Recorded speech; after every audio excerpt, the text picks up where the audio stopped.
The Play as Anyone feature is a big part of what Watch Dogs Legion has to offer, but how exactly does it work? How do you recruit people, and is it more than just a gimmick? Well, today I've got some brand new gameplay for you all, and I'm going to answer all of these questions and let you see how it all works. Hey everyone, Sam here, also known as Mr. Stainless, and I got to sit down and play Watch Dogs Legion for a day as part of the Ubisoft Forward conference that happened a little while ago, and during that time I got to experience just a fraction of what this game has to offer, but what I was most curious about was the Play as Anyone feature. Now when I first heard about the feature, it really just seemed like a bit of a gimmick, and I was worried that there wouldn't really be much, if any, real variety when it came to the different people we could recruit. Well, today I'm going to take you through a full mission where we find a potential recruit out in the streets and recruit them into DedSec. So let's get stuck in. So here we have my police officer recruit, who I used quite a bit when playing through the demo that I got to play through. And right here is one of our potential recruits. Now, one thing I want to draw your attention to is that little green marker above his head. Now, while traveling through the game world, you'll, I guess, be notified about potential recruits through the GPS. Now, anyone that you see in the world, you can recruit them. Absolutely anyone. Some of them will be better than others, but these guys that you will see with the little green markers above their head that will show up on your GPS, there's something about them that's a little bit more special. Maybe they've got specific skills that will augment your team. Maybe they have a specific perk that is maybe a little bit more powerful than the ones that you would usually find out in the streets. They're just more of note, or more notable from what I saw anyway. So this right here, what you're seeing on screen, is an example of the schedules of your potential recruits. So as you look through this, you'll see it's split up into two sections. You've got recruitment leads and the schedule. The schedule is just where your recruit is throughout the day. And this is super interesting. I actually followed, not in a creepy way, one of my recruits around during the day just to see if this could work. And if you investigate each one of these things, it'll give you more information on the person that you're going to be recruiting and let you know basically what you're getting yourself in for. Equally, what I would say is that sometimes investigating a potential recruit can open the door to an even better recruit. For example, with Alan Vaswani here, that we were aiming to recruit, we could have started investigating his schedule, investigating possible leads, and we could find out that the guy that he owes money to in Clan Kelly is actually a much stronger kind of person and a much stronger recruit, and somebody that would augment our team a lot better.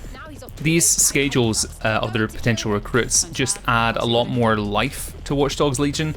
For me, at the minute, I'll probably make a video on this, going through this in more depth, but for me, Watch Dogs Legion is probably the best example of a living, breathing city in the Watch Dogs franchise that we've had. I think the setting here is absolutely fantastic. So right here, what we're going to see is an example of how you can use your characters' uniforms to sneak into different areas. So Beth here, our police sergeant, has a police uniform, but Rosalind is a construction worker, and we need to sneak into a construction site. Now, while a police officer may be able to go in there, they're going to attract a lot more attention from the Clan Kelly thugs. Rosalind here, who's a construction worker, won't. She'll be able to sneak in more or less undetected. Now, the way this kind of works is very reminiscent to me of how Hitman works when you're wearing disguises. Rosalind here will be wearing a construction outfit, but if she gets too close to a Clan Kelly thug, or if it was the police, if we were, or Albion, if we were sneaking into an Albion facility, they will start to notice you, and they'll start to guess that there's something not right about this person. Now, from what I can tell, you can change your recruit at any point. I would assume, unless you're in a very integral part of a mission. So for instance, we're in the middle of recruiting Alan Vaswani, and we swapped from Beth to Rosalind here. I would assume that if you were 3/4 of the way through one of the main kind of quest lines, and in the heart of a building, you probably wouldn't be able to do that. I'm not too sure. I didn't get an opportunity to test it, but right now, as you can see, Rosalind is just kind of pottering about. We're on our way in to try and rescue Alan from the Clan Kelly thugs.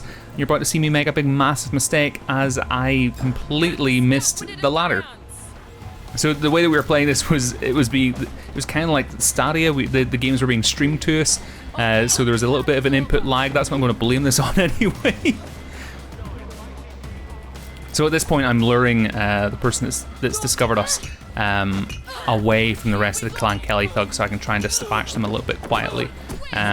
and it equally gives an opportunity to look at the combat. So this is, and equally gives me a little bit of a segue into giving you an example of how different recruits bring different things to your loadout.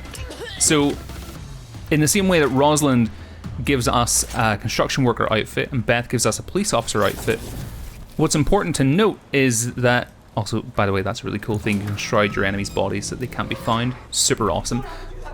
But each recruit can equally have the potential to bring different weapons and abilities to your team. So for instance, Rosalind here has a nail gun because she's a construction worker, and she also has a wrench, a much more heavy weapon. The nail gun, by the way, so satisfying. But Alan Vaswani, once we recruit him, we'll find out that he has a spy watch, which is kind of more of a staple of the spy class. But he equally is able to spawn spy cars and spy vehicles, which have minigun, like little guns attached, and are a lot faster.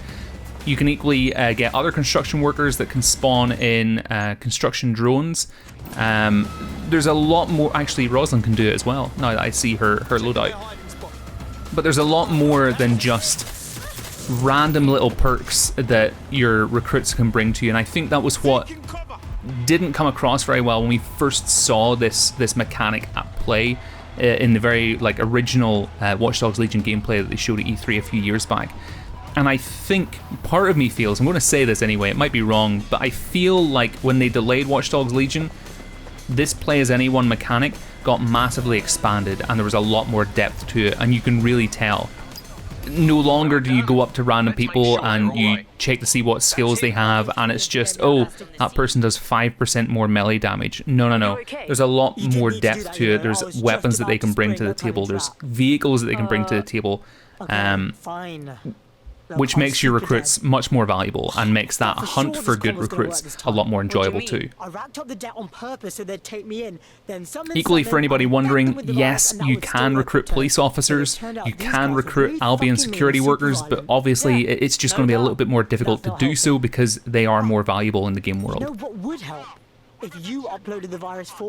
Equally, I should say that a lot of the recruits will be situational when it comes to what they can offer you.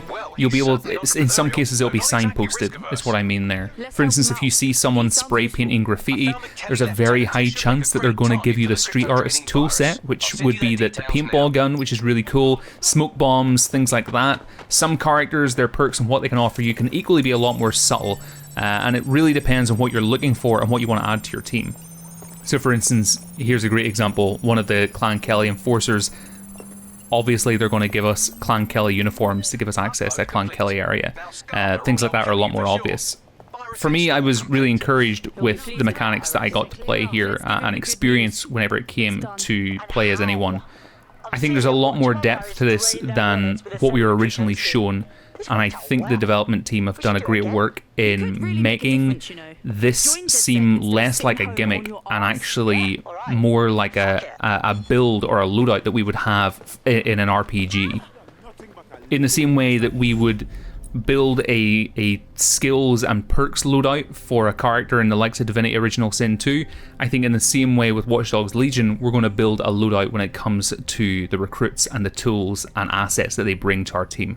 But folks, that's all I've got for you for today. I've got more Watch Dogs Legion footage on the way, so hit that subscribe button to be kept up to date. But until next time, have a great week. I'll speak to you all soon.